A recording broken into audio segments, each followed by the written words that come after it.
Мына Жаңыл Мамбеталы үлгүсүндө айтып кетейин. 2010 жыл баласын камап коюшуп, 2 суткадан кийин кое берип, анан кылмыш ишти кыскартып койду.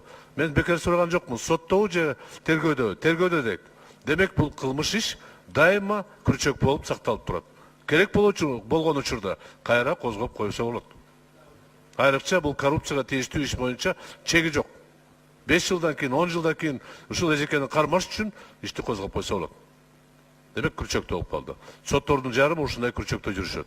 Мен ойлоп атам, мезгил келди бошотуш керек күрчөктөн. Сотторго эркиндик бериш керек. Себеби булар Кыргыз Республикасынын атынан өкүм чыгарат, чечим чыгарышат, кабыл алышат. Айтып атышат, соттор баары мындай эмес. 2010 жылы убактылуу өкмөт мени да камап көрүп, соттоп көргөн. Бирок сот актады. Мына биздин арабызда отурган Курманкул Зулушев, Камчыбек Ташиевди актап чыккан. Кызматтан кетти, бирок азыр биздин катарыбызда депутат болуп отурат.